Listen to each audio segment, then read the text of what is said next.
Станува збор за еден необмислен акт на државата. Не е тоа урбана мафија, само на урбанистиве, тоа е државна мафија.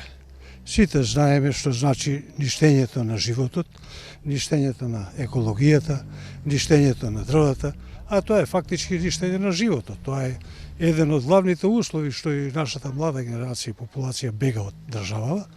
Според тоа, се тоа што сега се изведува во последниве неколку години, меѓу кои е еклатантен пример е и ова навлегување во едно езуа, во едно катче на децата, и гледајќи сето друго што се случува, особено во овој период сега, кога е градот знаеме со што се судрува и државата, кога водно шумата парк веќе не постои, кога ќе испаднете од овде, ако погледнете контактната зона што беше определена, длабоко е нарушена веќе, кога почна македонски села да се раѓат по езрото, покрај манастирот, кога манастирот се иселуваше и селаните од Горно Нережи доаја долу во Долно Нережи, а сега отидоа мафиозите во основа се населија во Горно Нережи, и сето тоа е една мафија, една обмисленост, каде што е атак на државата. Пред се, мислам дека ова раководство, кое што е сега, ова врхушка, подпомогната пред се и од раководителите во општина Карпош, градоначалникот на општина Карпош, каде што се вадат со некое урбанистичко планирање од 2003 година, што граѓаните тоа длабоко го порекнаа, веќе дадоа и своји иницијативи, своји барања за измена на урбанистичкиот план. Меѓутоа, кој денес размислува за урбанистички план? Па посебно овие што директно го рушат, од нив не може да очекувате дека и ќе се секират за животот, за ова. Инако тоа се руши на темелните принципи на уставот. Тоа е правото на животна околина, право на здрава животна средина.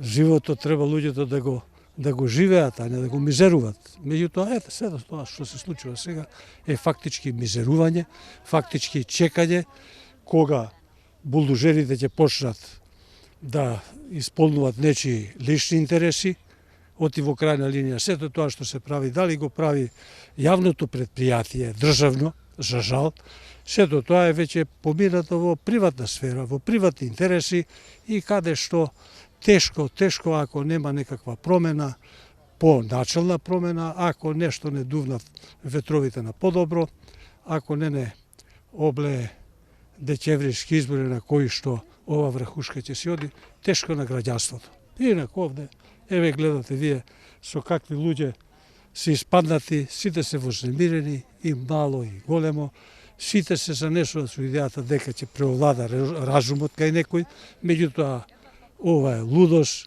разумот овде поминал покрај цивилизацијските вредности.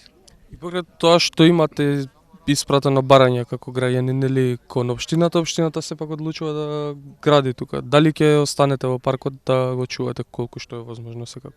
Па колку што гледам луѓето и колку што гледам нивната желба, они се решени да останат овде, да го бранат по цена на најдоброто, на најмилото нешто.